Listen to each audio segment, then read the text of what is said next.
All right, everybody, we are recording. Welcome to our very first meeting for NLP++ and Visual Text open source project with Amnon and myself.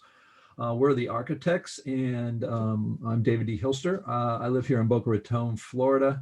Currently work for LexisNexis in the supercomputing group. Been working on getting an NLP++ plugin for their supercomputer language, which is called ECL, Enterprise Computing Language. It's quite the supercomputing group is actually an open source group that you can go to HPCC-systems and look that up, and you can download all their software for a supercomputer. You can actually run a supercomputer on your own computer, one computer, or you can spread it across 400 different nodes, and it's also going to the cloud. But that's my background right now. I've been working with Amnon since 1990. He and I actually started in AI and natural language processing back in early and mid 80s, and we met at McDonnell Douglas. And I came on board. He was using a Lisp machine at the time and was working on his project, NLP, and I came in as a person who knew natural language processing in C++. And so we started changing all the code that he had in Lisp over to C++, and then we started working together and collaborating through the years. We then moved to TRW. Oh, no, before that, we went to the Message Understanding conferences by DARPA in the early 1990s and competed with those people. We worked on about 3 man-months worth of work to do they were processing terrorist organization articles from the newspapers, and we had to extract information. The only way we could have keys to that, by the way, is we had to make them ourselves. And that's still quite a problem today. And we would make the keys, and then we would run develop our analyzers to do extraction, and then we would run them on tests of 100 articles that are blind articles, and then we would score them. We came in third out of a lot of people, and people like MIT and CMU and SRI and all those places that had manned decades, and we did it with only 3 man-months. And that was sort of the beginning of our work or collaboration, which eventually in 1998, Amnon got some funding to start a startup company with doing a technology based around what we had done. And by 2001, after a couple $1 million of an investment, we came up with the technology you see today, which is NLP++ and VisualText, and of course, this Conceptual Grammar is part of that. And we, of course, launched right at the time where there was a .com crash. A lot of you may be too young to remember that, but pretty much at that point, no one wanted anything to know about any research, AI, or anything.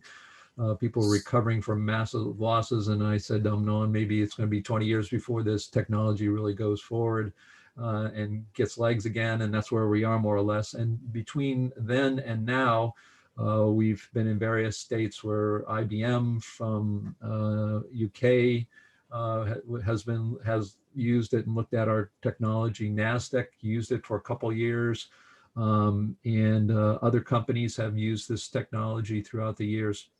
And finally, one of the things that Amnon and I said we would do and wanted to do was open source. And since the company has been a long time and most of the investors have moved on, we decided that we would go open source in 2018. By the end of 2018, pretty much it was open source.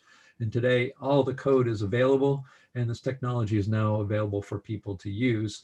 And because it's open source, we've been working on it for probably about a year, right, Amnon? The open source, and getting it into GitHub, getting our situation, understanding where the technology was, because it was running in the commercial world. We weren't so worried about how much it was integrating. Most of the time, people integrated the software and this technology into their platforms.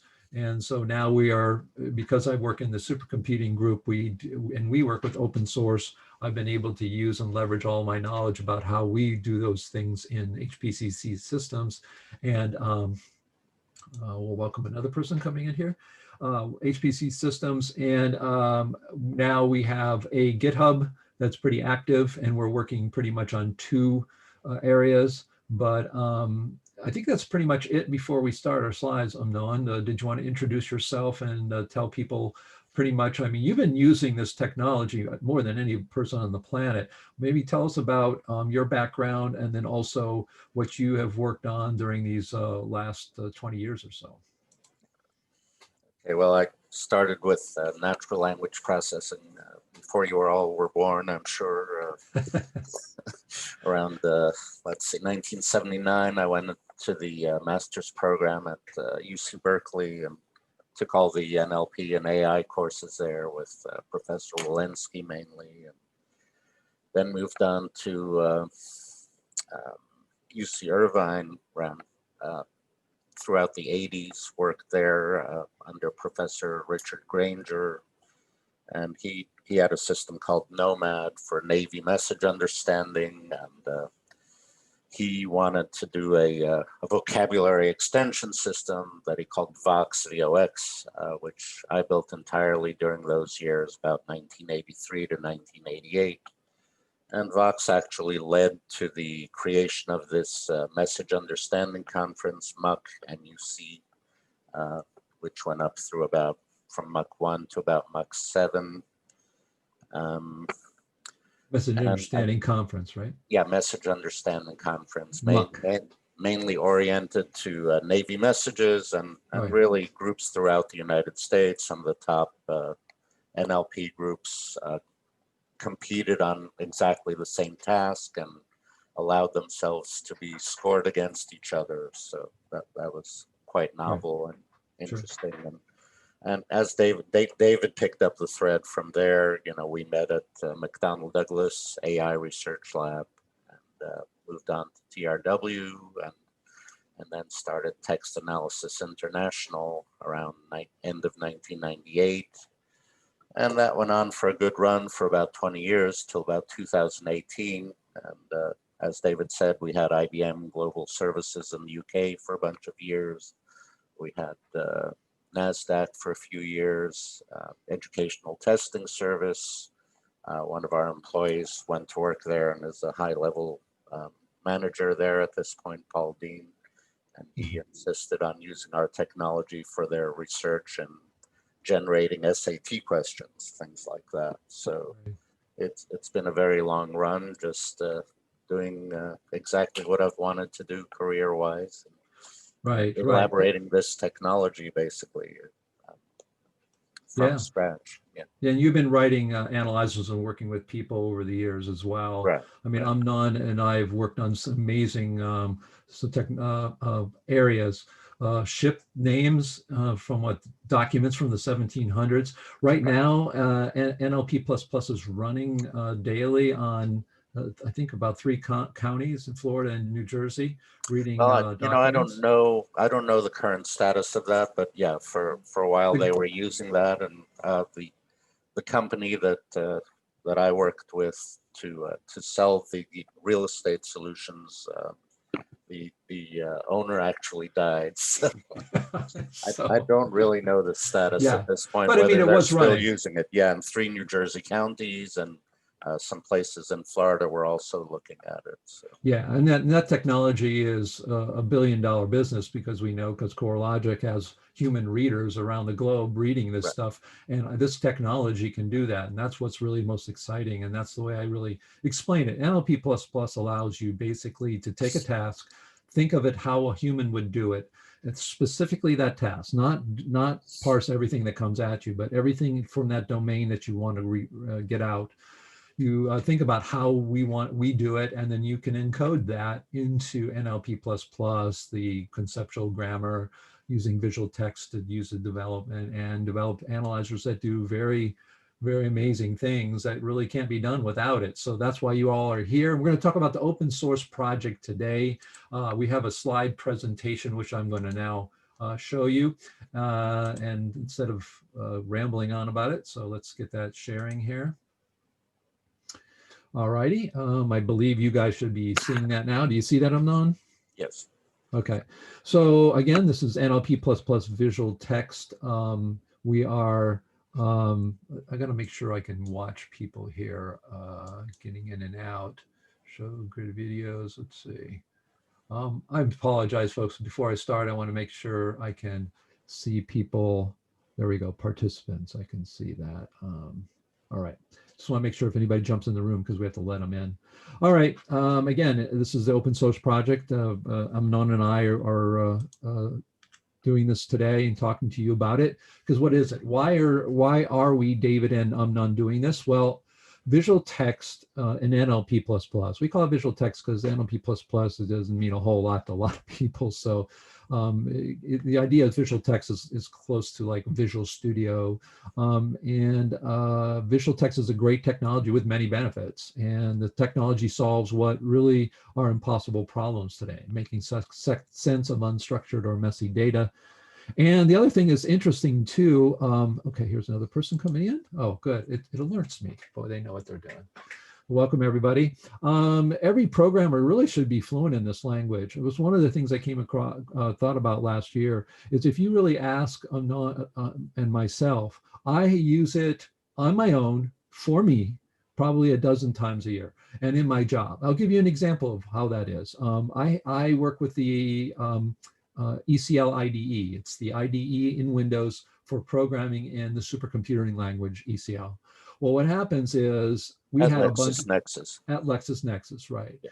And what happens is I had documents where we had to process. I had to make some lexers. Lexers are when you make an editor and you put your mouse over it, it'll tell you all about the function. Well, all of these things were strewn about in a PDF file. So if you take a PDF file and go to text, we as humans can go through it and using rules just for what we see can get all the information out. It's really a hard problem. It's an impossible problem without NLP++. But you can imagine taking a PDF document for a documentation for a computer language, dumping it to text, and then writing a processor for that in Python or C++ or JavaScript or Java.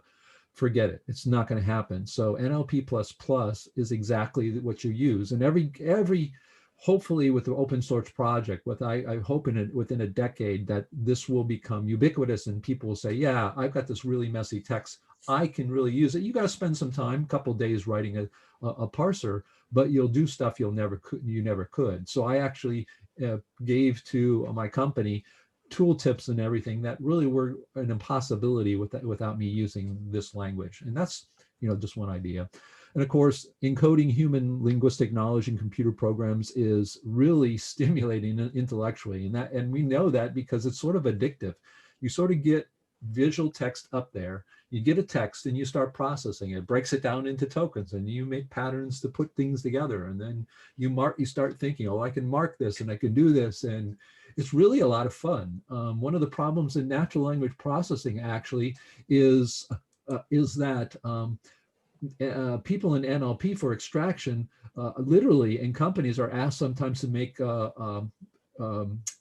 templates or test cases for automatic algorithms, and they end up rebelling. I've actually read articles about this. And so this is a person, if you like natural language processing, this is like a paradise. You can go in and do what you want. It doesn't have it parses in a certain way, yes, but there's nothing in it that says you've got to process using this technique. There are just many techniques that you can use. All right, let's go on.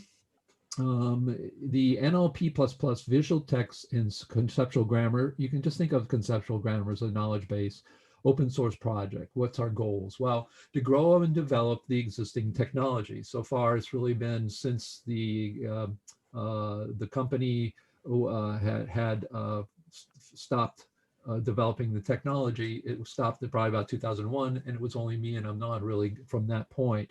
Well, I did make further developments like user-defined functions. There were advances to the language after that. Oh yeah, did you have functions when we first launched or not?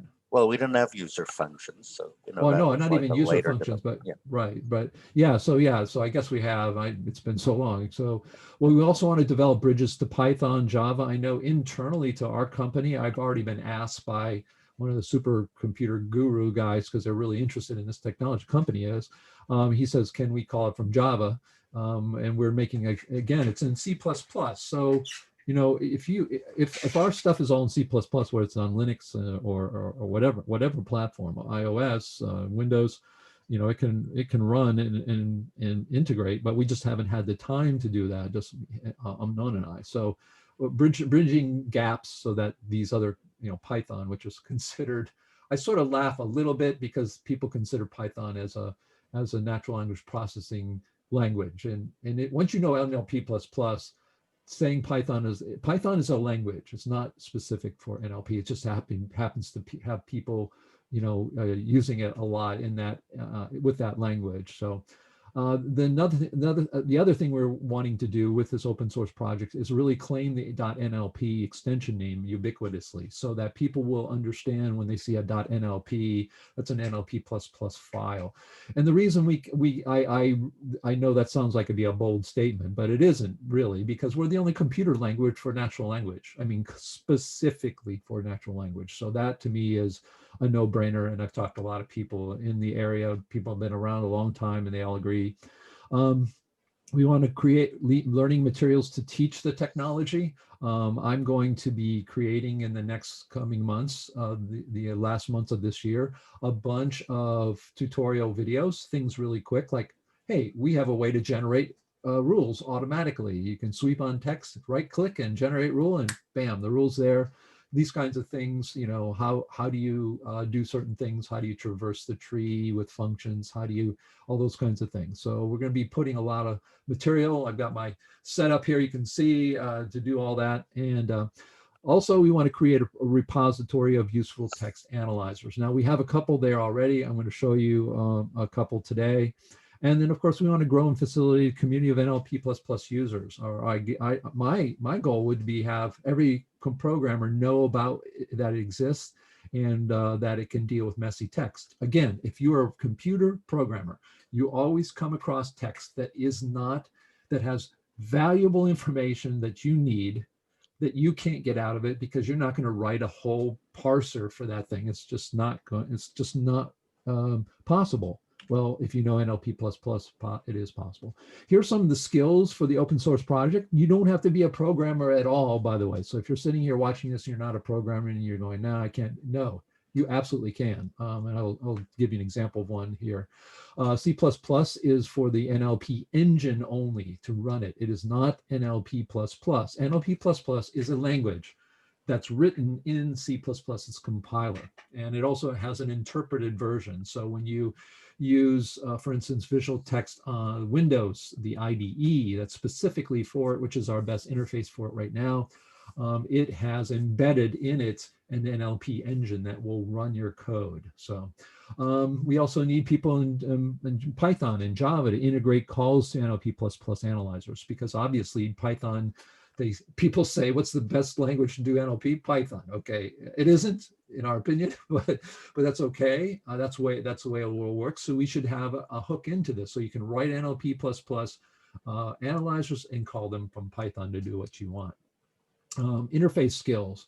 I've done a lot of interfaces. In fact, that's my day job, as we say, because I work in a research group. You know, we have a day job, meaning you earn your keep that way, but I work on my side project, which is NLP at my company. But my specialty is interfaces, and we're developing a develop code for VisualText for other platforms. For instance, what is it called? Eclipse. Eclipse, people may want to use it, and we may want to develop an interface for NLP++ that has specific things for it, you know, viewing trees, you know, highlighting text. Good thing is I've already started one for VS Code. The good thing about NLP++, all of the trees are generated are in regular form, so they're very easy to parse with other languages. Right now, I'm using JavaScript to parse the output of the NLP++ analyzer, so you can actually visualize things. So you can click on a bunch of rules and watch those rules highlighted in the text. Pretty easy to do. It's only taken me a couple weeks, and VS Code, the VS Code natural NLP extension actually is up and working. If you get it, I would say it's almost the beta. It's got a lot of functionality. It's only really missing one piece of the functionality. So also other skills we need: HTML, JavaScript, to create a browser-based visual text editors. I did that a while back actually, and today it's much more easy. So that's another interface that we can look at. So if you know JavaScript, if you really like building things into the HTML world, we could, you can build a browser. In fact, we could have, one of the things we could do on the site Amnon is to have a web page where we have an engine sitting there where people can, do NLP++ development on a web page. I already had that idea 6 years ago. Sure. And you imagine that, I mean, we've gone light years from 6 years ago. Some of the kids or people watching us now may have not even gotten out of high school by then. And also we're having people interested in writing NLP++ analyzers, or just learning them, interested in learning NLP++ and teaching it to others. There was a guy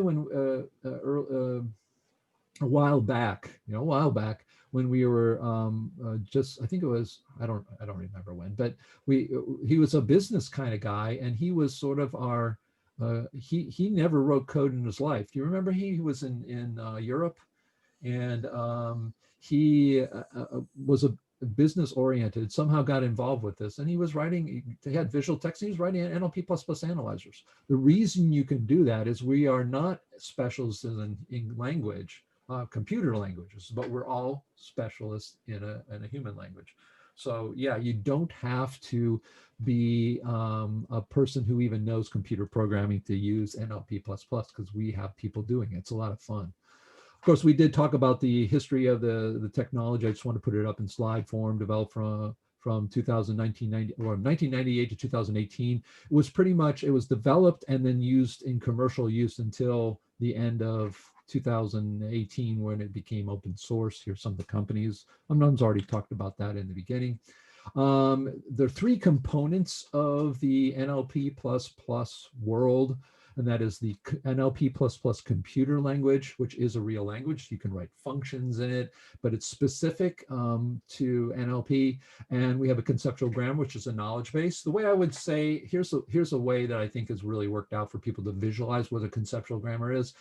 It is basically like a directory structure on any operating system. You have folders, and those folders can have folders. In those folders, you can have files. In those files, you can have information. It's the same way. In conceptual grammar, you can make a concept, and under that concept, like article, you can have sentences. Under sentences, you can then put stuff underneath each sentence. And then on each place you put a folder, you can put attributes on that. And we use that for bookkeeping while we are processing text, or we use it ahead of time for having knowledge that our processors can use. That's really the amazing, that's the biggest advantage. This is what takes NLP+.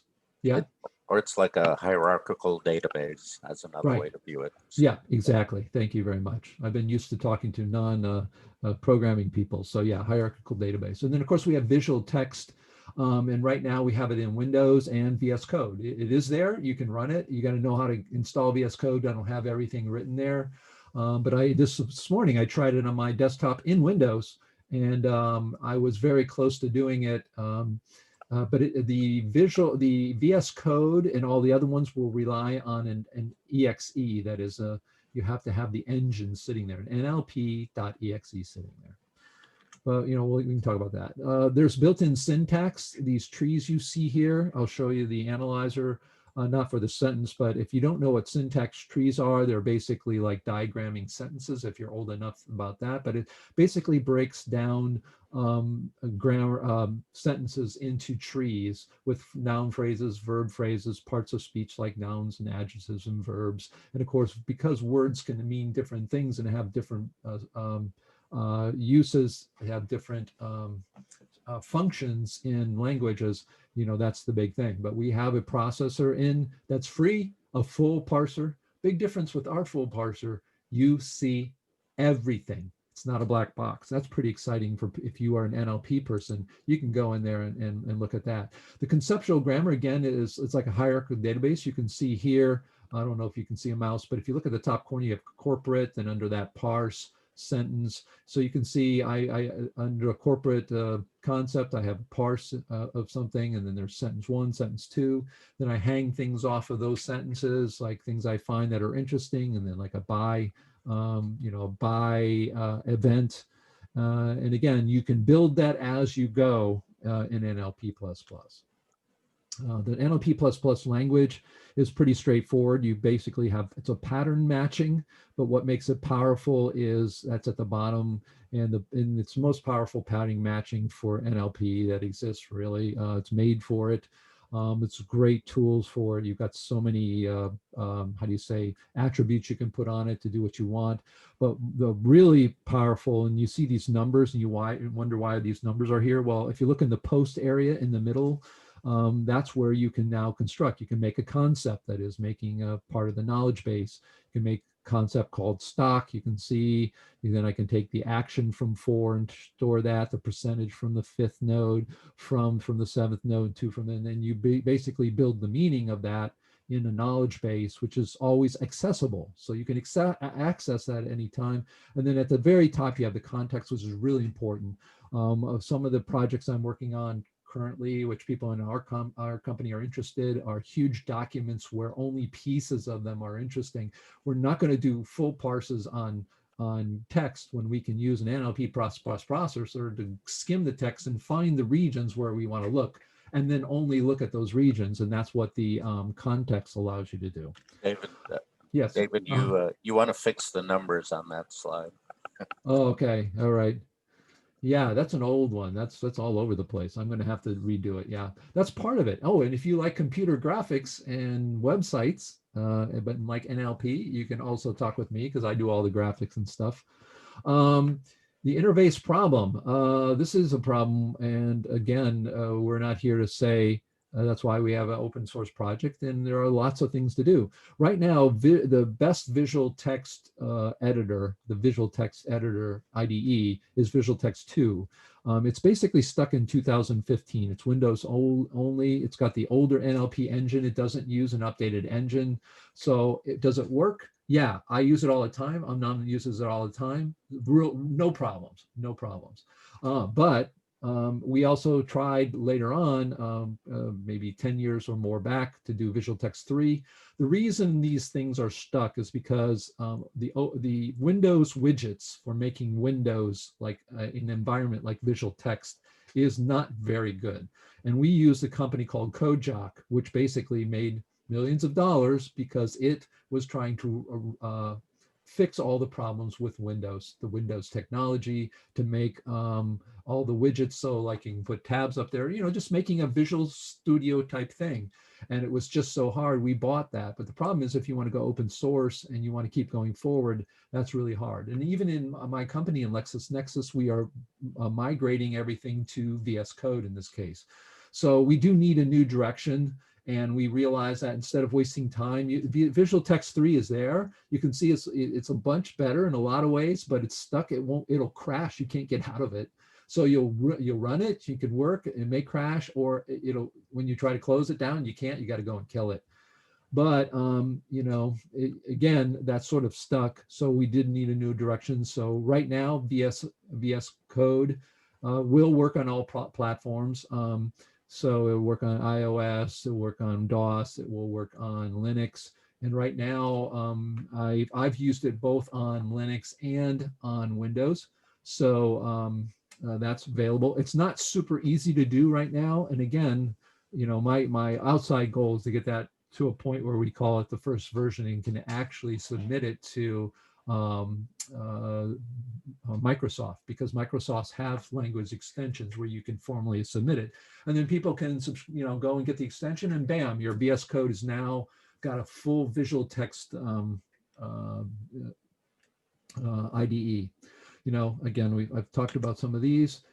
Here is what the interface looks like right now, and I call this the stuck version, but again, you can use it quite a bit. This is from the corporate analyzer. It's a very small analyzer that does almost everything that VisualText offers in a very easy and intuitive way to look at.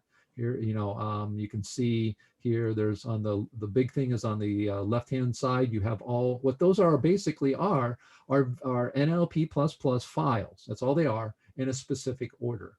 We have another file called analyzer.seq, which keeps the order of those. And basically that's all it's doing. You're executing these one at a time. And that's the way we do it right now. No, you can't do them in loops, you can't do trees, you can't do conditionals.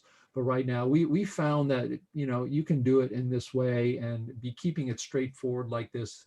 You know, if you get too complicated, it gets really complicated. And this has worked out for even full parsers and full-blown English parsers. Well, you can make a pass recursive, which is like Right. looping and so on. Right, you can see that here. In fact, if you look at 104, if you can see that, 104 in this visual text 3 has an R next to it, which is recursive, which means it will continue to do all those functions inside until it that it has no more changes. Here you can see visual text 3. It's a little bit more sophisticated. At the top, you can see the tabs have little icons and all that. But all those things are done through Kojak, which is really a it's a commercial product, and of course, making this open source, that's not good. And I tried to get it to work, but it's a very big task, and it's just pretty much stopped. And you know, that's in my opinion, it's sort of probably going to stay there unless somebody ambitious in the open source project wants to work on that. The browser-based interface, believe it or not, I think 2013. Can you believe that? 2013, I was already doing a browser-based of this, and I was using, I think, Atom at the time. Well, visual editors. In fact, I don't know if you know, Amnon, the editor for VS Code is actually all web-based. I mean, it can run in HTML. So this is a very good direction for us. I'd love to have on our website for the open source an NLP engine there that runs, and people can just submit text and play with it online and just watch it. And eventually they should be able to do this. In fact, if you have a company and you're running a supercomputer and you have let's say, a visual text analyzer that's reading in text and getting out information about, let's say judicial information, who was indicted, who are the defendants, what kind of crimes, that kind of thing. And you have that writing. Well, maybe you don't want to go and go get the code, get it out. You may want to just go in there and edit it. But regardless, it is definitely a direction for those people in the open source project who wants to work on that. And here is the VS Code NLP++ language extension. Again, I would call it beta. It was in alpha, but it's in beta now. It's, in my opinion, you really can seriously develop on it. You can see to the right, there's the sequence. And really important, if you look at the bottom there, it says money and money attributes. There are buttons there. One, if you click on that first icon next to the sequence down at the left-hand corner, you get the highlighted text. You can see that in the second pane. There are 4 panes there. The highlighted text comes that way. The reason is long story short, but those computer programmers out there, there's a lexer, and that lexer I wrote to make it easily.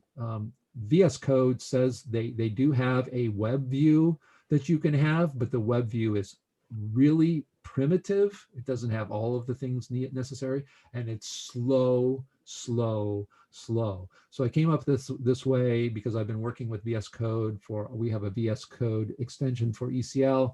So this has worked out really well. It goes really fast. You can move those sequences up and down on the left pane. You can see there's a knowledge base button, which is going to even actually be somewhat new to this, that the visual text really doesn't have. You could use it in visual text, but we don't have a knowledge base viewer. So that's going to be a different way to do it. But all these things I'm doing here can be moved to the web using the same, probably even the same code, because it's all in TypeScript actually, which is a superset of JavaScript.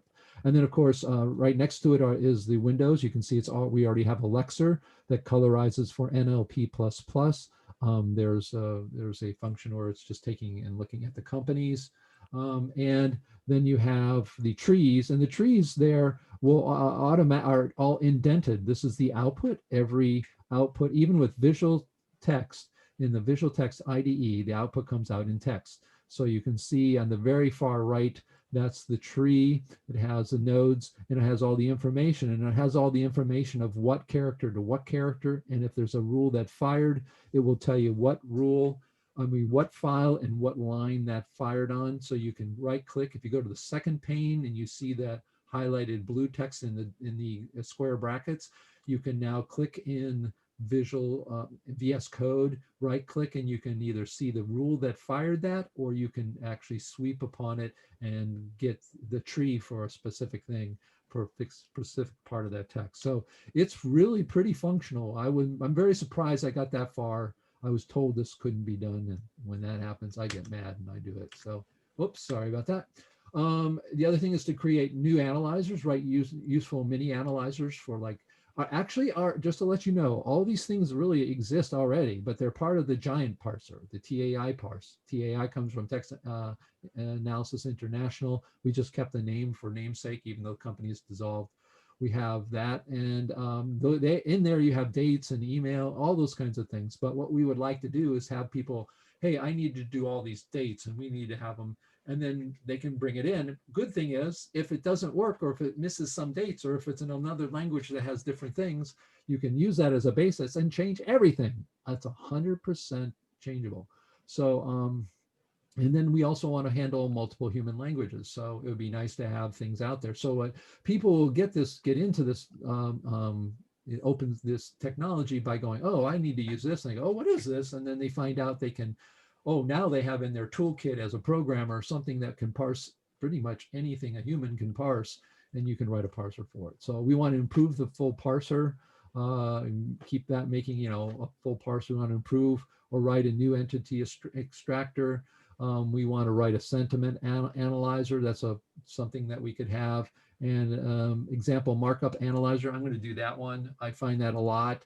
You have some text and you want to mark it up. How do you do that? Because NLP++, normally you read a text and output stuff. You don't reproduce the text itself. But there's a real easy way to do that, and that's something that a lot of people want to do. In fact, to give you a story, we 2 years ago, my boss's boss said, hey, to the documentation person, we're translating our documentation to Portuguese. This is for a different project, not NLP++. And he says, we need to go and mark all the things in these thousands of pages that we don't want translated, like, computer code, et cetera, et cetera. And the guy turned to him, he says, that's impossible. It's just not possible. He says, well, how long would it take? He goes, 1,000 man hours, maybe, and I can't even guarantee that. And so I raised my hand. I said, I can do it. And that's before they really knew a lot about this technology. And in 2 days, I solved the problem. In 2 days, basically just reading through. He said, what are your rules? So I encoded those rules in NLP++, spit it all out. And that was a markup thing where at the end, he ran it over 1,000 texts. It took about 20 minutes. It took me 2 days of my time. We just killed 1,000 man hours. Really, but he said it was impossible. He says, I'm not doing it. It's impossible. So we did that. NLP++ engine, what we need to do is really, Amnon, maybe you can talk a little bit about the compiler you were mentioning. Would be good. You have your own, basically C++ own homegrown compiler, right? Are you saying that you had mentioned numerous times about having a different YAC type or something? Right. Well, inside inside the machinery is a parser that parses the NLP++ language itself. And I think it's actually one that builds, there are two that build on each other, and then the final one actually processes the rule files. So it would be good to have a compiled NLP++ analyzer, basically something that compiles the NLP++. Should be a compiled program itself, and that would be a lot faster and so on. Right. Cool. All right. I see people entering here. Welcome, everybody. We're almost done here. I'm going to give a little demonstration as well. But again, we also want to get CMake to work on Windows and iOS. It looks like it's pretty close. I did run just recently. I took the NLP engine, which is now compiling with a CMake file. What's a CMake file? Its ability to compile across platforms using the same CMake files. That is, you can write one compiling system to then generate. So the NLP engine, if you download it for iOS, you run it and you can compile on iOS. You can compile it on Windows. And I was doing Windows the other day through VS Code, and it's really close. but we do need to get that working on all of those and make sure that's working. So if that's one of the areas you like and can do, that's something that's available to do. We're working on all these things sort of simultaneously, but again, we're needing more people and more help. We can add new NLP++ functions. If this is all C++ kind of stuff. So if you're a C++ programmer, and again, not many people are today, but if that's something you like or want to learn, it's used a lot in industry, folks. It's not something that it's used because we need fast stuff, and a lot of the tools that we use are all written in that, so it's not bad. But one of the easiest things to do in C++ in NLP, the NLP engine, is add new functions. Why? You just go into the code and copy how you do it. I think we have ends with, right? And we don't have starts with. And we have a string. Here's a string, and it ends with this. We've got that. Well, we don't have a starts with. I mean, that's a simple thing you could do. You could come in and learn it. You just search on everywhere you have ends with, copy how they do it, and you get it. It's not too hard at all to add a function. And of course, in GitHub, you can fork it, get it out, make your addition to it. We can take a look at it. We like it. We'll merge it in. I would love to help and have people enhance it. David, so, more generally, NLP++ was built bottom up. Basically, it was an action language for pattern matching. After you match patterns, you have code that you execute. So it was built bottom up as a, basically a bottom up language. It wasn't really ever designed. So, turning this into a real language, writing one of those books for it and so on. That's a whole thing to itself. Really needs to be formalized. Yeah, that's one of the things I'm hoping, as people realize how useful this is. It's not, again, for any type of messy text, get extraction. As that happens, then we'll get more and more chances to do that. So that's a big opportunity in that area as well. And of course, improve speed and efficiency. That's something that we can always look at and want to do. So some of our action items that I can see that we need to do is to hold the monthly video meetings like this, discuss what's going on, allow people to come in, because today and age, especially with COVID going on, who knows how long that's going to go on. People are at home, and this kind of meeting is easy, where meeting in person is very limited, and people around the world. I know the number of people interested in this Zoom meeting. I had a lot of correspondences directly, and they were from all over the world, literally almost in every time zone. And I know everybody can't make it every time. So I think at least monthly meetings we'll do, unless we find that, we don't have even any problem with meeting with anybody individually, Amnon or myself, one-on-one, to talk about things and your interests and learning, whatever. That's what we're here for. Again, we do this all on our own. No one's paying us to do that. The technology we feel is really great technology. We're not here because we want to be famous, because that didn't work out, Amnon? So what's good about it is let the technology speak for itself. In fact, when I was at Lex, I'll give you a story about how this technology is when I was at LexisNexis, I came in as an ECL programmer, and that's the supercomputer programming language. I then demoed in 2015 this technology to the author of the supercomputing guy, and he's like a genius level guy. He saw the technology and brought me into the supercomputing group, which is really hard to get into. So it wasn't me. I'd like to say to everybody, oh, it's me, and I'm just such a great person. It really was the technology. And now that company is really opening up to look at it. And LexisNexis has owned some of the most of the techs on the planet. And I think this is going to be really good for them. But it's good for anybody who's a programmer, who likes even NLP. If you're a person wanting to learn NLP, this is a great way to get started. So we need to create projects and issues on our GitHub. We already have that going. The two things we're working on right now are the NLP engine to get that compiling, running. Basically, the NLP engine generates a NLP.exe, but we also are using, for instance, at LexisNexis, we are using it to, this is all open source at LexisNexis. You can watch the video. If you haven't watched the video of me presenting this technology to my own company, you should take a look at it. It's got a really good example of how powerful this is compared to regular just sort of pattern matching, which is, you know, also sort of like machine learning. And we, oh, I lost my train of thought. Sorry. Anyways, go on. It happens when you do live stuff like this. All right. So, I was talking about the GitHub. And so the GitHub there, oh yeah, I remember now. We are calling the NLP++ plugin, doesn't call the NLP.exe on a command line level. The NLP engine generates an NLP.exe, which you can call in the command line, give it a folder, give it an analyzer with all the files in it, and it'll run it and give you the output. But what we're doing with the NLP++ plugin for ECL, it's compiling the libraries of C++ in its C++ computer language. So it literally becomes part of the computer language. So creating, let's see, the other thing is creating project. Okay, creating videos for using NLP++ and VisualText. That's one of the things I'm going to be doing. If you want to do that and you learn it, that's great too in the future. Seek out other integration opportunities, and also train new NLP++ programmers. Don't need to be a programmer to really have to learn that. So is that the end of it? I think it is. Action items. So I'll get rid of this, and let's take a look real quickly at a parser. I'm going to go, this is VisualText live here. I'm going to go to the corporate parser. Don't want to save the knowledge base.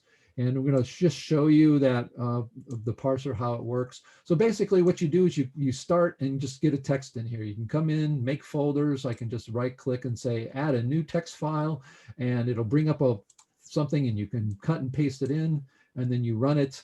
The other one you use a lot, the grammar tab, this one you don't use so very often right now. You're pretty much going to be using these two tabs, the analyzer. And if you look and you click on this and you look at the text, if you've already run it, you can see the text changing colors. That's just to show you where it's matched in the text. So you can see that. There you go, money. So you can click on that, or if you double click on it, you can then open up the actual NLP++ money files. Here you can see one that's a pattern for money in money type, money in, you know, like $100 in rubles. Okay, so that will put that together.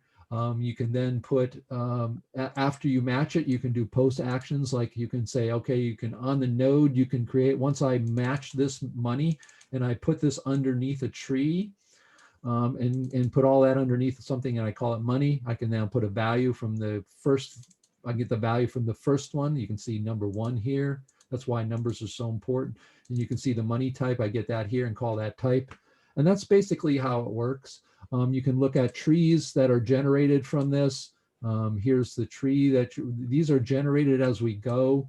We actually match these. If you want to even see the matches, here's a paragraph. We'll just take the first one. It's got a couple sentences. I'll just open that up. If you want to see, for instance, how this particular rule was fired, I can go here and say view rule fired, and there it goes. It'll go to the rule that fired that rule. And you can see, you know, how that particular rule fired, etc. If I want to see, for instance, where this is on the text, I can click on this. Stupid things. These things are popping up. There we go. Whoops. I'm just going to get to any of them. Oh man, it's see, this is the problem with the interfaces. Oh, I can click on this. I can do that. There we go. I'll click on the node there. What's happening here when you do a mouse over, that's just showing you all the attributes that you're putting on it. I have the phrase there. I have a normalization. So you can look at what you have on this sentence. For instance, I have the name. It's a sentence 1. It's the object. Here's a city. You go to money. Yeah, here's money. You can see the value there. So this is a way of looking at it. But if you want to look at the actual text where this came from, you can say highlight text, and there it'll highlight in the text. So you can see developing analyzers goes really fast. And then as you're developing, here's the conceptual grammar. This is just basically a knowledge base. In here is the knowledge base for that you can build or gets built automatically. I'm building all these things, so you can see I built these. If you want to know how you do that, well, I do an init KB, which is basically a function in NLP++ that says make a concept called corporate, make a concept called parse, make a concept called other things. So that's how you do it, and then you can use those concepts as you build. If you match a sentence, like here, let's take a sentence. We can even look at you can look at how this works. If you match a sentence here, then you can see here, I'm creating a name called sentence plus the sentence count. And then I make that concept, I make that name here. That's how I make it. It's so easy. It's just really intuitive. You match, what's considered to be a sentence, and then you create this, and then you can put information on it, like the text. I added the attribute text here, and I just got the text from the very first part of the sentence. And so if I click on here, I can see there it is, and there's the text. So this is, again, it's not important that you understand necessarily this parser, but you understand the powerfulness of how you do this. And you can even do a NAFRA. A NAFRA is where you look at text and you find out which words are referring to other words. So you have like they, this purchase, the sale, it's, and then you can write functions in NLP++ that will go and look at things. So the one thing I'm not going to show you today is NLP++ functions and get into those very much right now. But again, I mostly to show you the powerfulness of this. This is also all available. These parsers are all available online. You can download them in the analyzers area. I have this here. Now I'm doing the TAI parse. You see it takes a lot longer to load. I don't think it's compiled, so it will load much faster if it's compiled, because you can compile these. But you can see I'm also running a bunch of stuff on my computer, which is not going to win awards here. So we actually don't load compiled analyzers into the GUI, but the compiled KB would load instantaneously. Probably you've got an interpreted knowledge base here or something like that. Yeah, like that. So usually it goes faster than this too. Yeah. I think it's just because we're running. I've got 2 VS codes going. Well, while that's loading there, and who knows, it's thrashing. Oops, there it goes. Of course, then I bring up Visual Studio. I click on the wrong thing. Okay, so we got it there now. Again, that's the reason is, folks, because I can show you here. I'm running. Well, I'm not. That's on a different window, but I'm running Zoom, 2 VS codes, and VisualText, which is, again, it's not small because it's doing a lot of stuff. So here's a full parser. You can take a look at this. So we have text zones, which are, this is what you, out of the box, you put any English at it, it will parse it, anything. And you can look at the size of this. It's pretty large. You can see things for dates. I think I've already run it, so we don't have to do that again. But so you can see dates there, and you can see there's a Friday. This one I have is not a great example. Country, yeah. I just put one in because that's one of my to-do lists, is to put a better text in here. Anyways, it doesn't really matter because the object of this one is to look at the final tree. Let's see, view final tree. Here we go.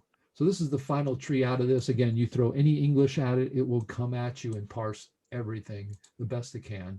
And that's the other thing that's good about NLP++. It will parse it as best it can. Here's a clause, conjunction, clause, has been. So you have has been, using. There's a whole segment there. You can see adjective, noun, that kind of thing. Again, whatever you throw at it, it's going to try to parse. Noun phrases, verb, prepositions, nouns, that kind of thing. The good thing about it is everything. Let's take a look at dates. Where's dates? Sorry, folks. I'm on about TAI parse version 11. May want to get you an updated. Yeah. So yeah, Amnon keeps making this better, but here's one for dates, and you can see all the different things for dates and how it works, how it uses it. Some of them, are just plain, are more generalized. Some of them are very specific. But we would need dates. We could just make one just for dates in many different languages. And again, it's 100%. You can see the whole thing. Okay, but anyways, you can download and play with those yourself. I'm going to get out of this and I'm going to show you the newer version, which is, this is the VS Code. This is the actual extension which you can download, an extension. This is the code I wrote to run a version, sort of a visual text in NLP plus. Now I'm showing you running that. So this is the actual extension. So VS Code, you write the extension in VS Code.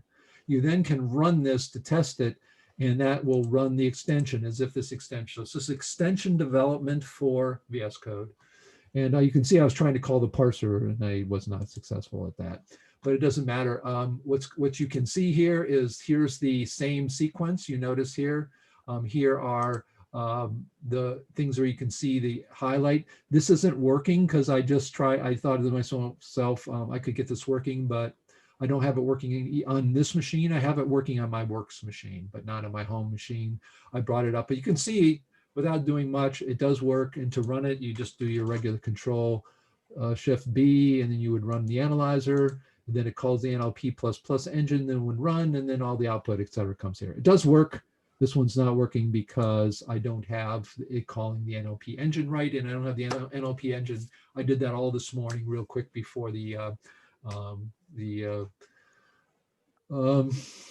presentation here. So I'm going to stop there. I think that's good enough. We can get back here. Appreciate everybody coming by. Now, what we can do is, if you want to come and ask questions, you can either ask them voice-wise, or you can discuss or tell us about you and what your interests are in NLP. We're not only here to talk about the language itself. We'd like to get people interested in natural language processing, and this technology is a good way to do that. So I'm going to open the floor. If not, I will continue to discuss some things, but if you would like to come on and talk with us, you can. I do see numbers of people there. I know people have come and go because of time, but if you have any questions or comments, I think there's a chat as well, isn't there? Yeah, so you can also type into the chat as well.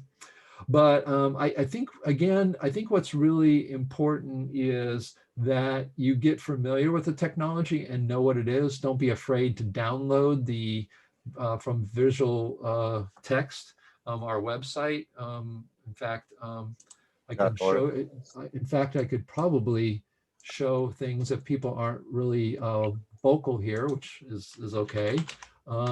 I can show you the website and the GitHub site. So I'll do that until, feel free to pop in, say hello, ask a question, stay there. But I'm going to share my screen here. So you see that, Amnon, now? I do. Okay. So here, of course, is our website. The source code, if you go to this, you click on this, you'll go to the GitHub directly. These are the two we're working on quite a bit. Let me explain a few of these things here. This is something private. You're seeing the private version. I should probably log out. Sign up. All right. So we'll go to GitHub, VisualText. So you just go to GitHub, VisualText, and there you go. So you're not going to see, there are some, we do have some private things, but that's no big deal. Here we have the two at the very top. That's really important, the NLP engine. That's what we've been working on to make sure that works correctly, the NLP.exe. This will generate libraries to be called directly and embedded in other languages without calling a command line. This is also, you can see again the activity here. We've been just recently working on it, and that's why we've gone public now and started to look into the community here.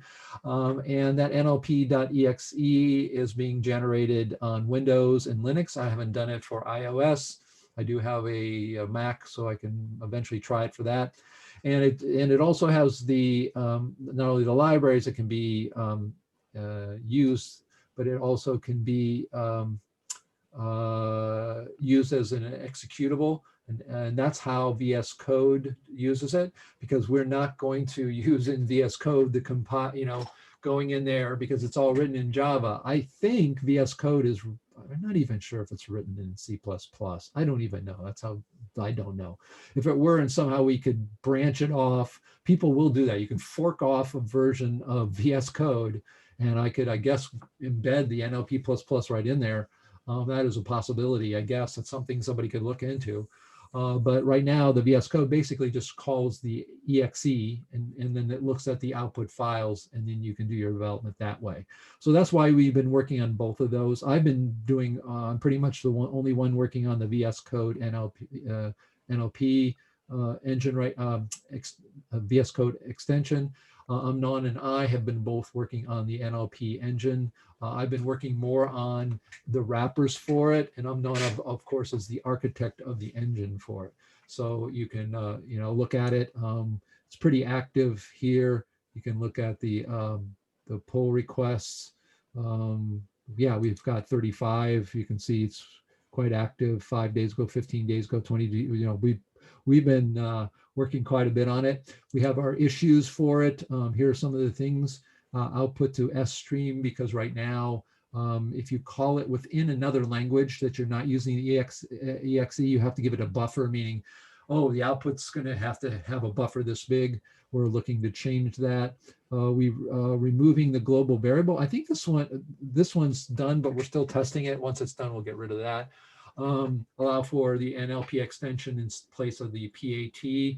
We called them pattern matching languages until we realized this is the only NLP language. So we're now wanting to switch to looking at .NLP. In fact, we want to have the IDE, the VS Code will be able to change those by just clicking on them and saying, hey, if you got PATs, we'll change them to NLP. And eventually we'll do that. Of course, if you do that, they won't work with the visual text current version. I think we have to, Amnon said he's going to update the TAI parser, the big parser. We need to remove relative include pass from the CPP files. That's a big task. I was doing that for a while. I almost got that done, but that's one of the things that needs to be done. So these are all things that are mostly C++ kinds of things. So if you're not into that, then of course we have other things. The VS Code, I think I have some issues with that, and this is programming in Java. But I don't think we have any issues here for the analyzers, because we just have been working on that. So we need to do that. Here are there's a LaTeX to wiki. We have publications for a physics group that's in LaTeX, and we want to change that to a wiki in some sense. And I actually built that because it was too hard by hand, and I did 10,000 pages using the NLP++ language, and this is the parser for it. So there it is, something maybe useful for other people. And as people build these, and as we now are open source, we can start building. There's the corporate. No-op is sort of like just to give you a minimal, and then there's the TAI parse, which is the full-blown parser. I think we probably have other repositories here. There's VisualText 3, but of course it's relying on the CodeJock stuff. This is old stuff. We should probably archive some of this. If you have KBs or library problems, a form function be placed in the, so these are just different things, but we're working on these two. The VT core -VS is a parallel system. Unfortunately, it tries to use the same engine, but it's for Visual Studio. It does run and compile, so if you want to do that, that's also good. But that's going to happen with NLP Engine because we're using CMake files, which generates project files automatically. So that gives you an idea about let's go back to VisualText, the website. And you can see here's the, I would highly recommend you watch this. It gives you a really good, real use example of how powerful NLP++ is. Here we have NLP++. Somebody asked me on the NLP group, what's its difference between NLP++ versus machine language? Very short answer there, but it's there. We do have very simple facts. If you want to go here, is it open source? Is it free to use? What is VisualText? What is NLP++? What's conceptual grammar? But we also have more articles about those as well.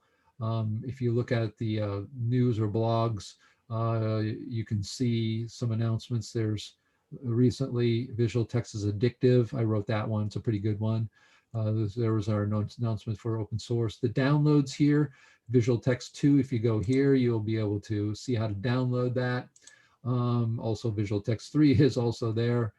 Here are the free text analyzers. We just have these are just posts in web WordPress, and it talks about a little bit. It doesn't get into much too detail. That would be something someone could do if they wanted to do that. Here's the IDE. We just have that, and then some more articles there. But that's pretty much it. Projects. We talk a little bit about what we talked about today. I'm going to have this video available on our YouTube channel. We do have a YouTube channel with, I don't think anything's there yet. We've had other YouTube channels, but you can also see NLP++. It talks a little bit about the language here, so it gives you an overview of that. We also have legacy online tutorials. So you can literally go through, this is a really old website. You can see this is back from their early 90s, but you can go through this, and it talks about the screen layout. And then, there's a next button for going to the next section. This is really old stuff. It's when you program pretty much HTML by hand. And, but you can go and see all that. That's available. It would be nice to redo those and get those up to date. Well, David, the tutorials inside the help are actually very useful. Oh, okay. Yeah. Learning the language. That's true. If you go take you no time to go through the first 3 tutorials. Yeah. Okay, so if you bring up VisualText, is what he's saying, which we'll do. Oh, it's going to bring up or even in the online help. Right. But yeah. Oh yeah, that's true. Inside VisualText help. Yeah. So yeah, VisualText help. They have all the tutorials. There's quite an extensive version, and I think there's a version. I guess you're saying there's a version online as well, right? Yeah. Okay, so the same file is online, the same help files. Oh, okay. So on the legacy website you have a help file somewhere. I think it is. See, we're not organized. That's one of the reasons we're wanting, get more people involved. So, but that's pretty much. Go back to it. VisualText. I think that's pretty much on what's on the website. Anything else? The YouTube channel is there. I don't think we have anything there. That's where I am. You're going to start seeing things appear, especially after this meeting. We know that people are interested. Back. Let's see what else.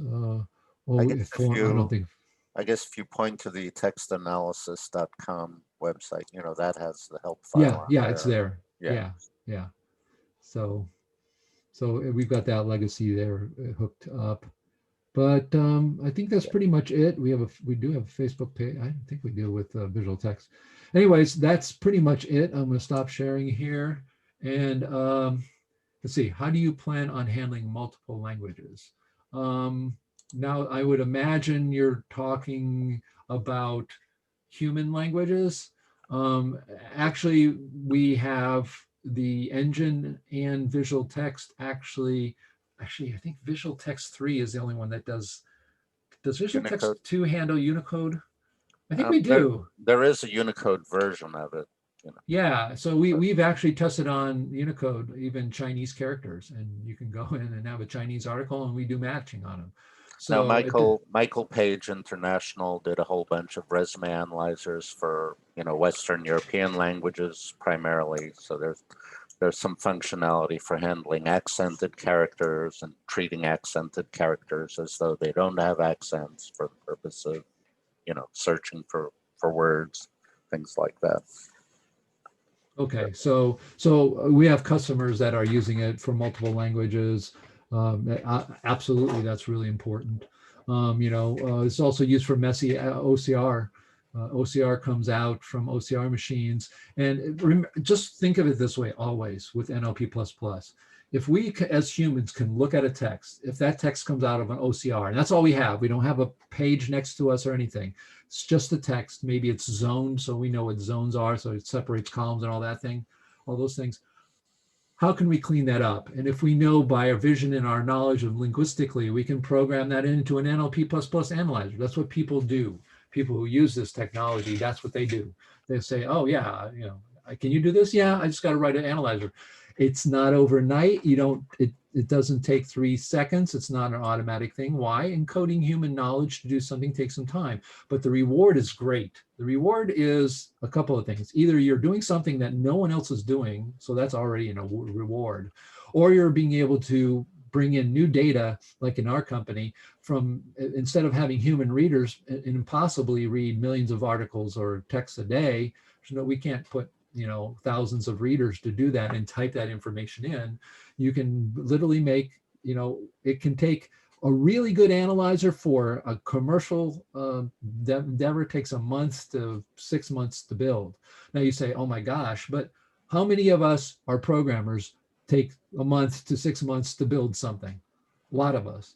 And that's the thing is when you are doing but if you're doing something very hard, it's worth it.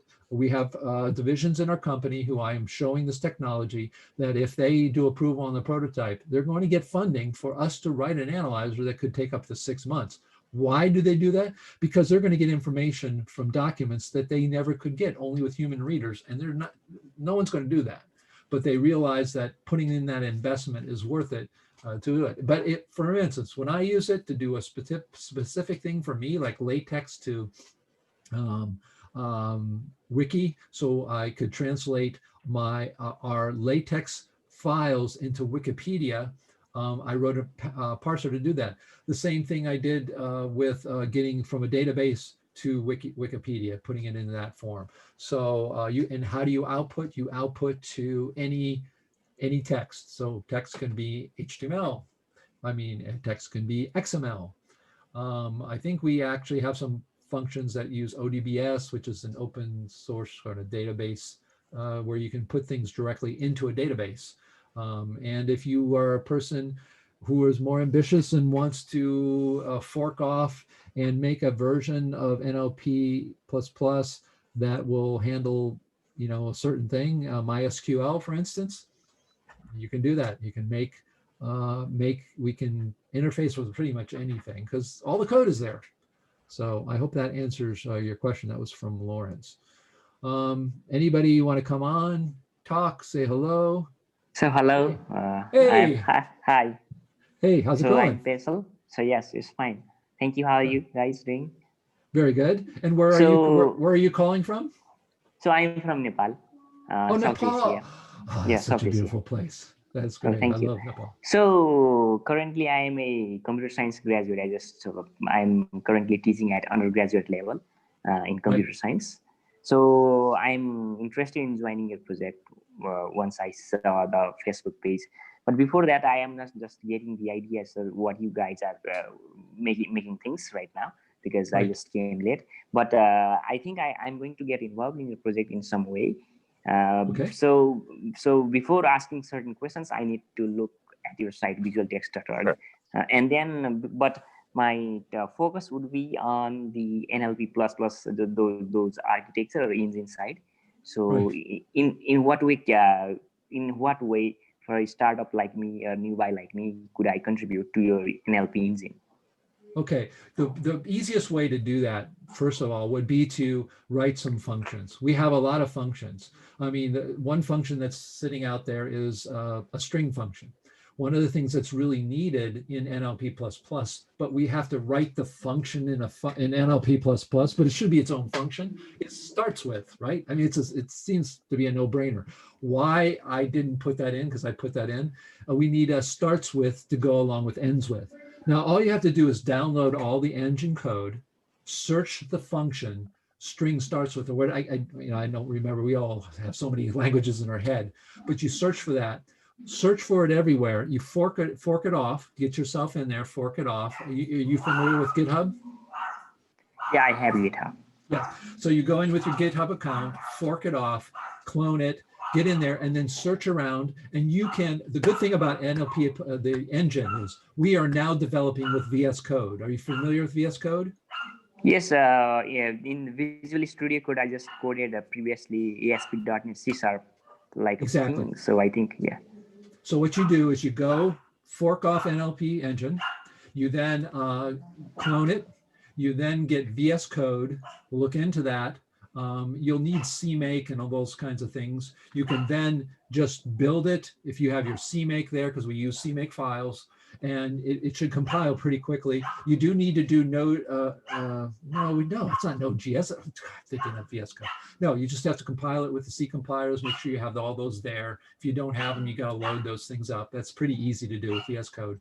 And then what you do is just search on the ends with and look everywhere where it is. It's just a bookkeeping thing. Stir ends with, right? Yeah, stir ends with. And then you would add stir starts with.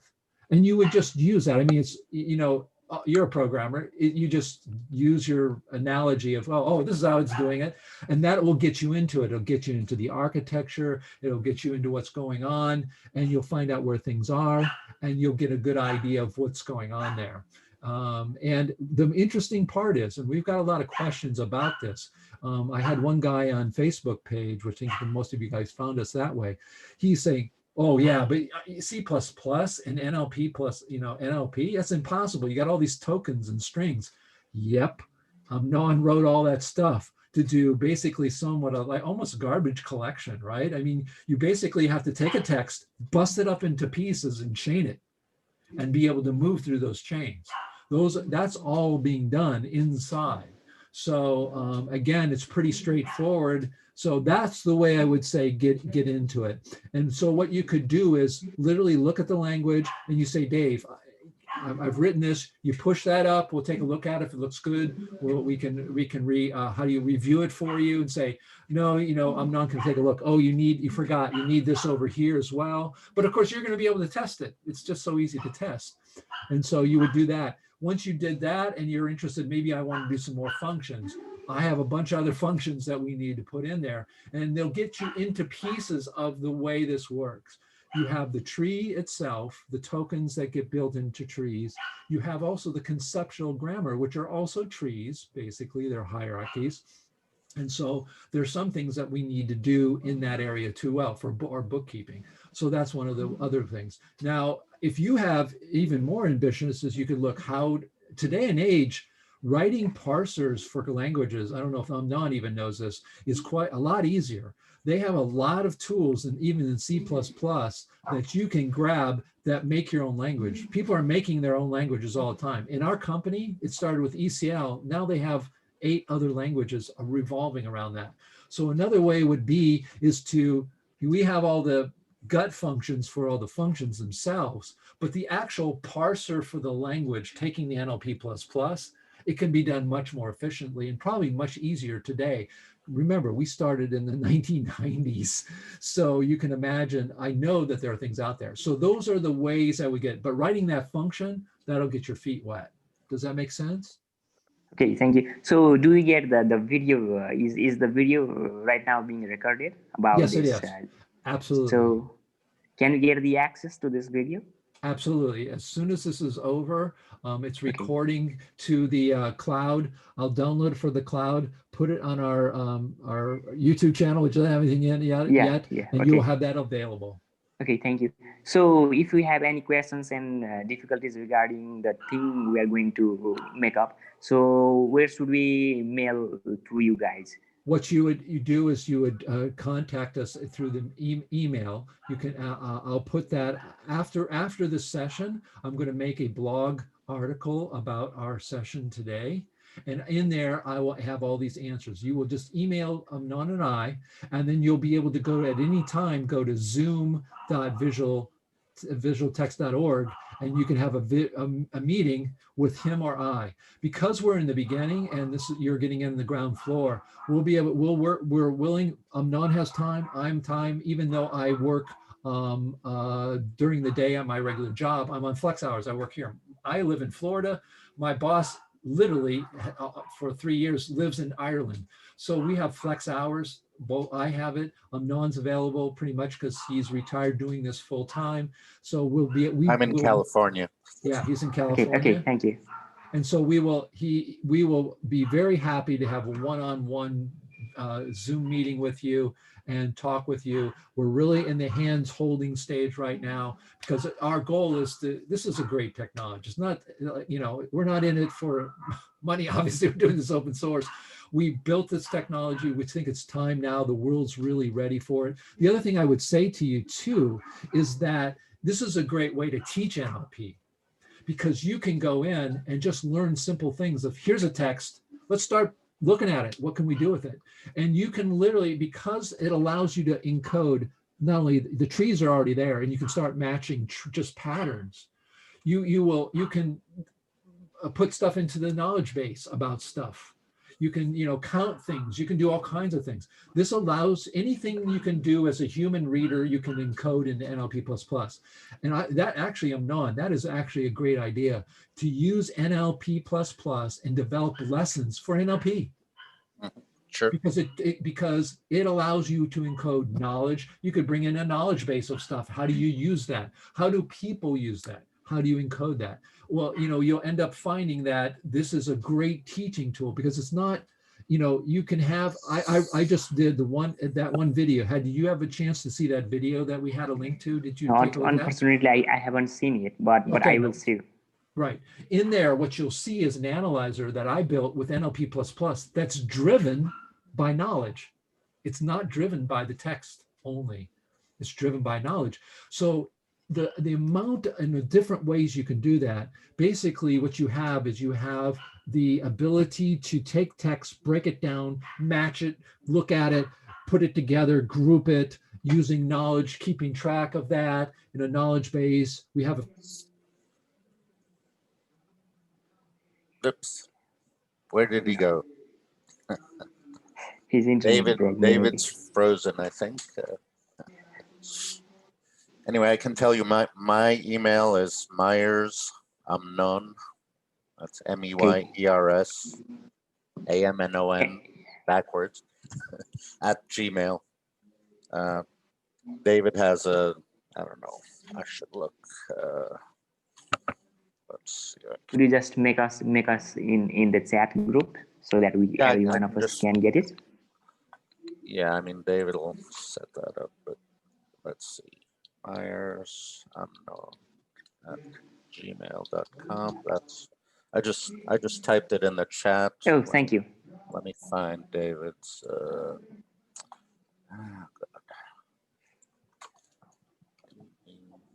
yeah, just the Hilster one word at Gmail.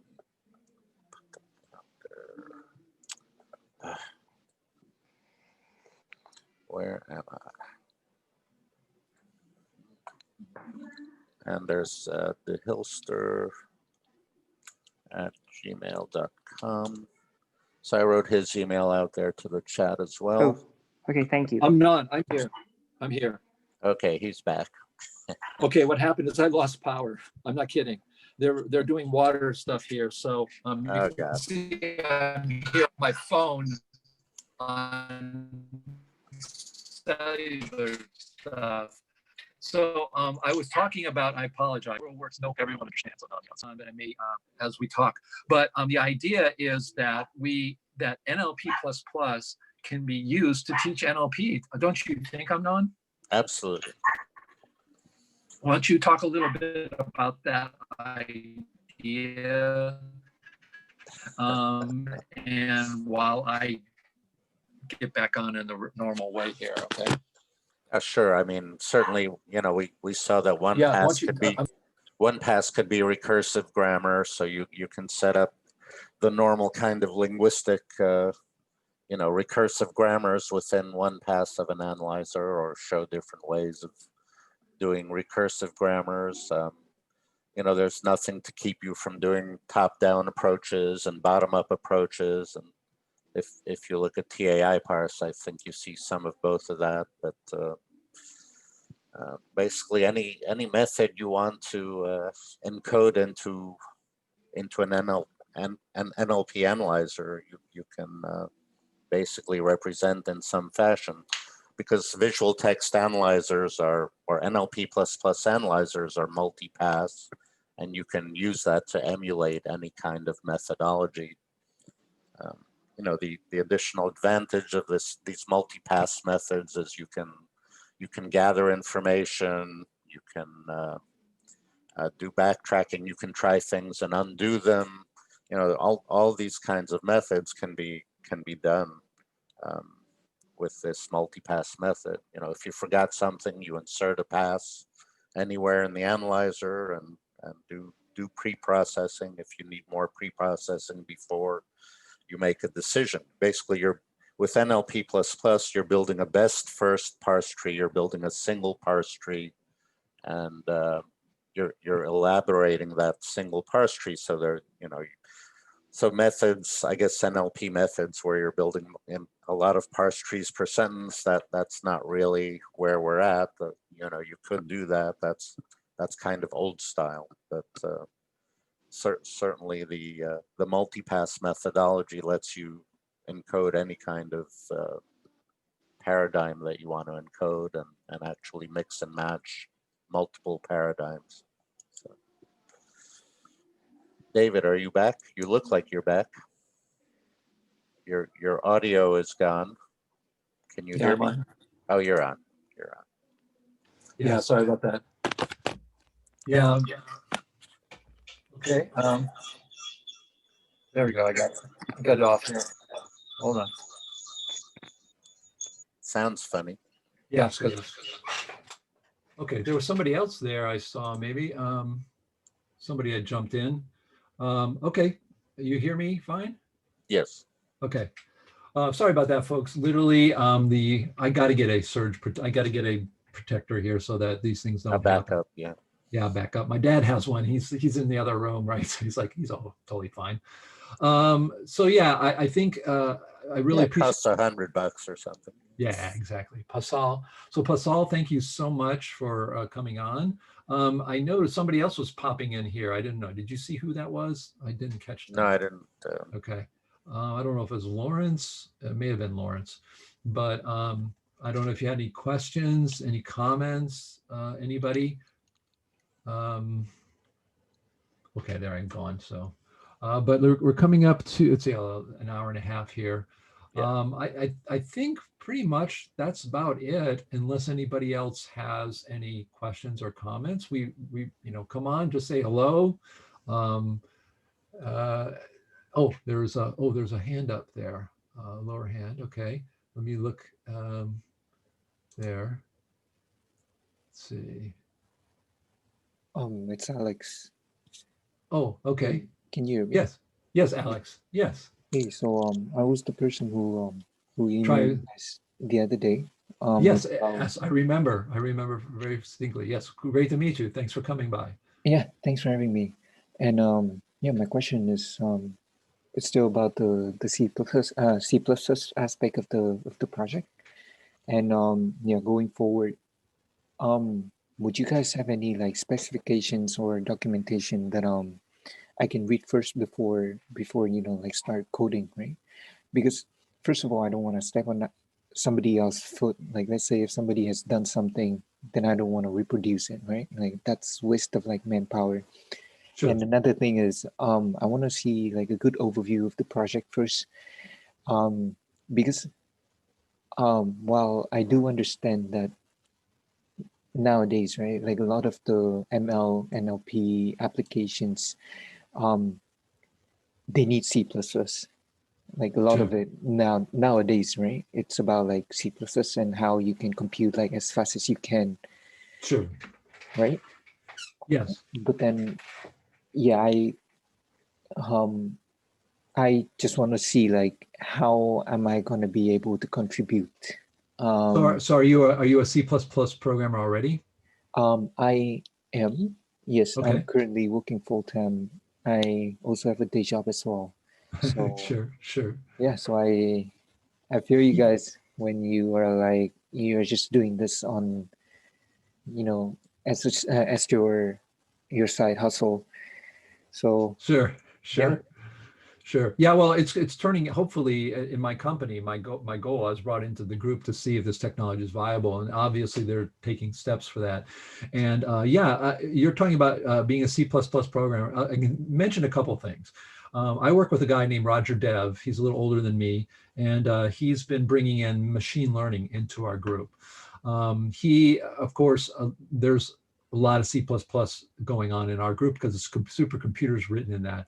And the packages they bring in a lot of times are packages that are out there already. They're just integrating into. So it's more on my side. We're not, and we have projects with students that come in for C++ to work with the HPCC supercomputer system. But on our NLP side, the NLP++ side, it's pretty much been almost all Amnon's work. I'm not sure, did we have some people helping you with that in our startup days, or no? Or is that pretty much yours? I think it's all me. Yeah. So you had a white paper that you wrote, right? That we do have a link to. Is that right? Yeah, again, if you look at the textanalysis.com We'll make, website, you can see the papers that are on you the know what would be homepage good? there. We'll make an action item for Amnon. Amnon, why don't we take, you're going to write a little blog about that, a little article on our website, and like call it a white paper. And he has a link, Alex, to that white paper that gives you sort of a more technical overview of the system. It's not super detailed in the C++, but it gives you an overview of the system. And one question I have for you, Alex, are you you're interested in the NLP side, just C++ side? That will help us give you an idea of where you could fit in. I'm Or is it, more of a CPP person. okay. I actually do not know nothing about Oh, NLP at okay. all. But That's okay. I'm actually so Mhm. I'm more interested in seeing how like CPP can improve performance in these kind of emerging applications. And I Mhm. believe that this would be a good opportunities for me to break into like the scene. My goal is still to do like numerical analysis and those kind of thing when it comes to these kind of applications. Right, And right. doing Well, this there's, will make right. me understand more about what I Okay. can contribute. None. Is there something you can say about that? Um, say about what exactly? I mean, because he's interested in the sort of more numerical. He's not an NLP person. Right. I think the two things I could see would be, one thing would be just simply to look how it's working now. And what you could do is to have Amnon have a session with Amnon. And obviously he's an expert in C++ in a lot of senses, because we have to Be be great. able to write this. And then he could just go through the engine, with you and just show you some of the parts of that. And the good thing is it works now on VS Code with the NLP engine on, pretty much any platform. I think what we have been doing, we've been developing on Windows boxes, but we've been using the Linux subsystem to do that. What is your development environment? On me. So right now in my full-time job, I do VS Code. That's for sure. I work with Okay. I have some experience working with CMake and like CPP build system. And I mean,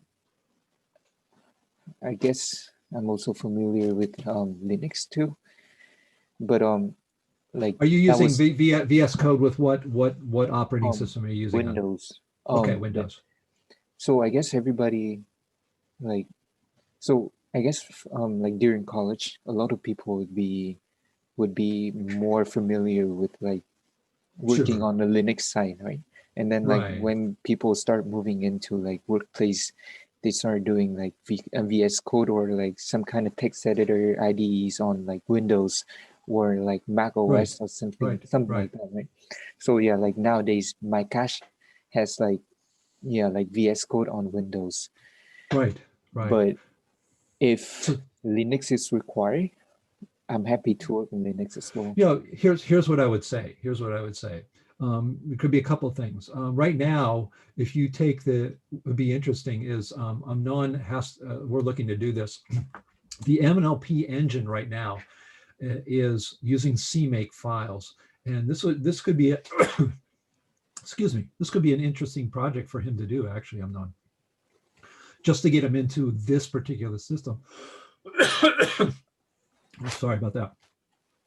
But what Help you with could the do, Windows side, or yeah, what you would do is download the NLP engine onto your DOS, into a folder. You would then get Visual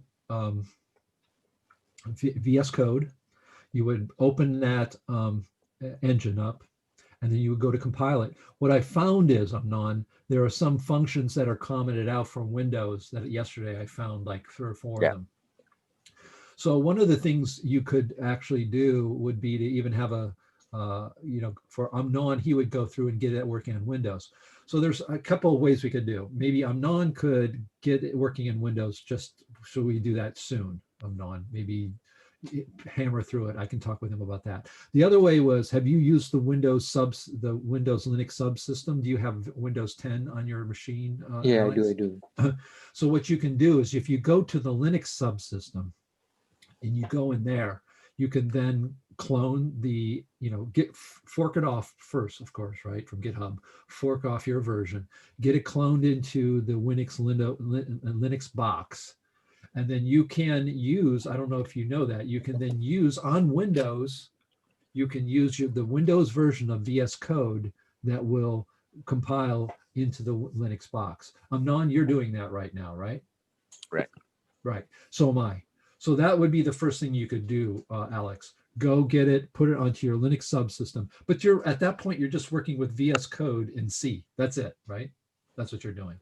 The reason you'd have to do that is because our Windows version right now for NLP++ is actually on a side project that's going to die, which is the VS Code, Visual Studio version of that. And we don't want that. We want to have only one engine for everybody, right? So that's what we can do. So I'm not going to be working on that. But of course, if you're a real I can take anybody's code from C++, look at it and find out, and get it to compile. I mean, we all end up doing that because we pick up packages everywhere, right? So if Amnon would do that, but if you do that in the Linux world, it compiles already. And then if you get to that point, you can set up a time with Amnon, and then he can walk you through code and take a look at it. Okay, so it sounds like from your interest, it wouldn't be so interesting. It'd be interesting to us to have somebody write a language interpreter, because today and age, people are doing that all the time.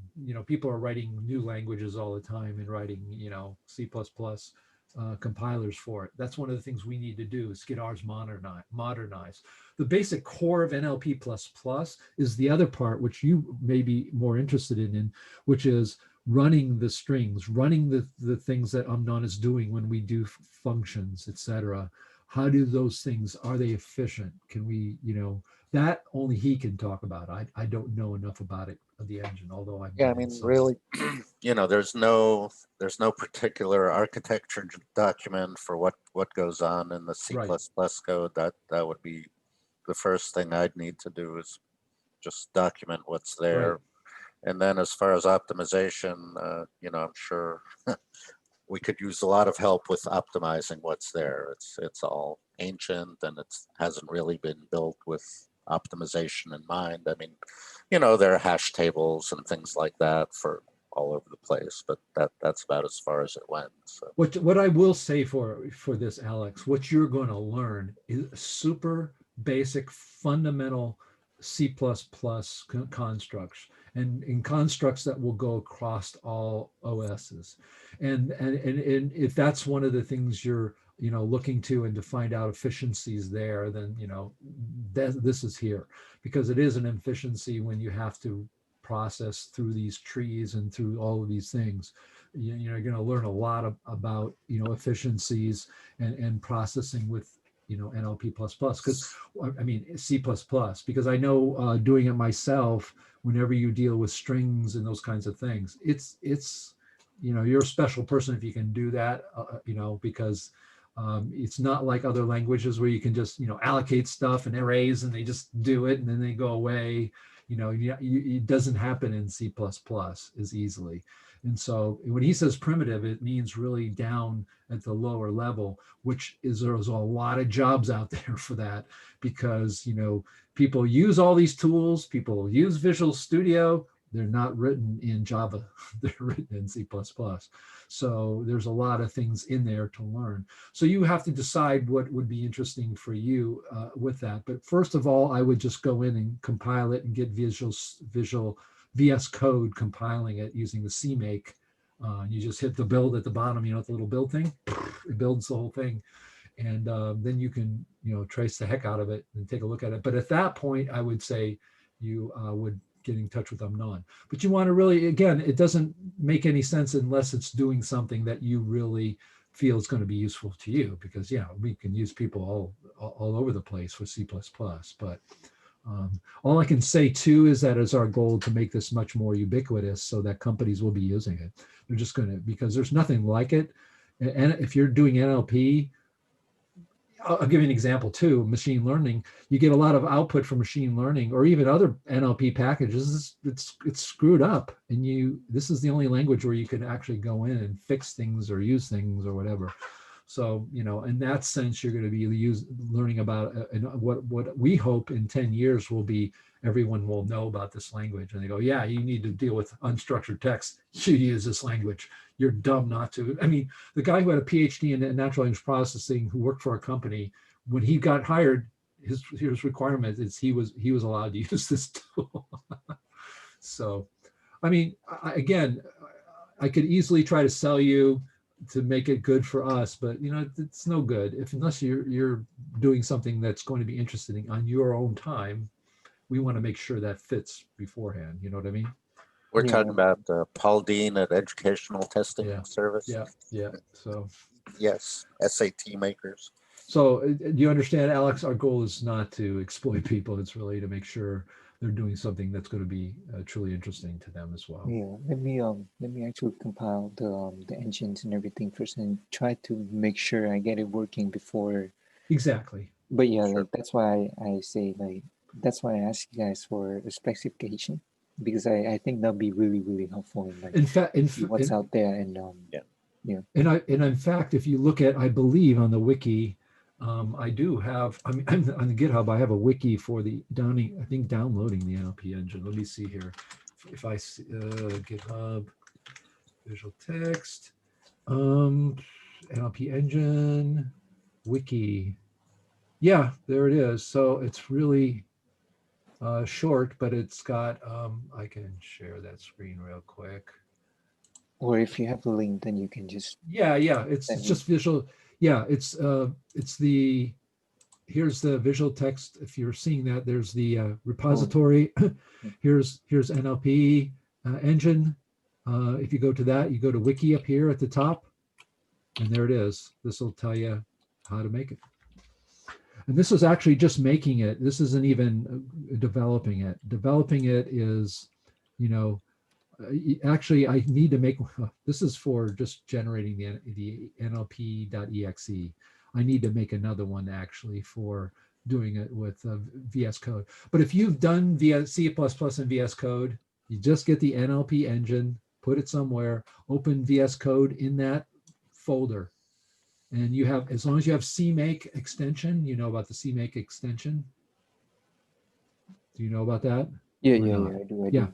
yeah. If you do, and you've got it there, you just hit build, and it should go. Yeah, but like, no. I mean, that aside, right? Like, I mean, I I can take a look at the README and everything and see if and try to build it. But like, I mean, like Right. documentation in the meantime, it's like what Oh needed to yeah, be but worked at on that in the point, future. So right at that point, you need to contact I'm Amnon. not. Yeah. Let's see if I have if I have it here. Um, Okay, so let's see if I can get to this one. Okay, I'm supposedly you're watching VS Code opening up the NLP engine on the Windows subsystem. Let's see if it works. It may not work. Disconnected. Okay, yeah, it didn't. It doesn't. I don't have it for some reason working here. Um, oh, are you familiar with the PowerShell?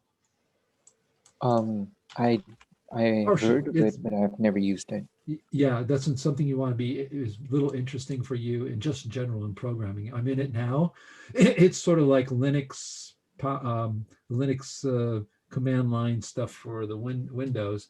And if I go to now that I'm in PowerShell and I type WSL, as you noticed up here, it turns me into now being the Linux box on my Windows, which is the Windows subsystem. And I think yeah, it's working like that. So there I'm at. Now I should be able to hit code dot. So what I've done is coming into PowerShell. I typed in the abbreviation WSL for Windows Subsystem Linux. I then go and I go to where I literally typed in the directory as if I'm on the Linux box, which is, I won't bring that up, but it's running on my machine. I go to the NLP engine and I hit code. Hopefully it'll work. I think it will. Let's see. It may be having a time. It's got. Oh no, there it is. Okay, so this is what you would see, Alex. And here's all the code here. You know, this is the wrapper for it. And I don't know. I don't know if this will, yeah, I don't have the things installed on this machine. I have it on my work machine, but you know, you have to have the extension for CMake. I don't think I Yeah, have I do that. have all of those. Yeah, so if you do CMake, what'll happen is down here on this blue line, you'll have all the stuff with that. And, you know, I don't want to install the wrong one. So there's a lot of CMake integrations, but yeah, so anyways, that's what you would do. You would just compile it and run it and you can, you know, at that point, you can, once you get that, you'll be able to see. The interesting part is the NLP here and the test are using the libraries. So these two are using all the libraries in C. So this would be how you could call it in C. You could call the NLP++ engine in C with not ever doing the command line. So that's there as well. But the idea is to get this, get it running and compiling. And at the moment you do that, then you're talked up on. Okay. Yeah, for sure, for sure. Sounds great. And yeah, let me Okay. do, yeah. All right. Answer all my So questions. all right. Thank you so much, Alex, for coming by. We're going to wrap it up here. It's almost 2 hours. That's what we had allocated. I want to thank everybody who participated and who is watching this recording. And if you are watching this recording, please go back to the beginning. I did a little demonstration, a little talk. It's really worth looking into. We answered some questions and discussed some things with some of the people who are interested in the open source project. And we are available at any time. You just drop us a note. I will have a blog article later today, a very short one, which will have a link to this recording and then a way to get in contact with Amnon and I. And we'll be more than happy to take one-on-one with anybody interested in talking about helping out or just using it. If you're just curious about it, just using it, we will talk anything about this technology. You're talking to the two architects of it. Our goal is really to share with everybody this great technology. That's all really out there. And obviously other people think about it, but it's really time. I think the technology is, the world's caught up to this technology, and it's a great teaching tool. Even if you don't know NLP, NLP at all, and you're just a programmer, you will learn it through this system. If you're not a programmer at all, don't know NLP, and you're interested in the area, you still will learn quite a bit if you just download it and start playing with the parsers, because anybody can, because we're all, you can do it in any language, really, any Indo-European language. So, okay, Amnon, any final closing thoughts before we wrap up? Well, I appreciate everyone coming, and certainly, if you have NLP applications you're interested in, any kind of text that you have trouble with, that's the kind of thing that motivates learning this stuff. So. Exactly. If you have your own, that's exactly a good point. If you have a project or something you want to extract information from text, whether it's full text, whether it's messy text, whatever it is, you want to mark up text that only human readers can sort of do, and you really have no way to get at it, we'll be happy to come together with you and work on the analyzer for you. If you want to start a company with it, start a company with it. We're just interested here in, that's the idea here, is open source, spread the word, use it, because the more people use it, the more they're going to rely on it, the more, we love to leave a legacy in the computer world, with this language being a vital part of that. So, okay, well, thank you so much, everybody. I will stop the recording first before we jump off. So I'll do that right now. All right. Stop the recording. Thanks, guys, for having me. No, thank you. Thank you for coming on.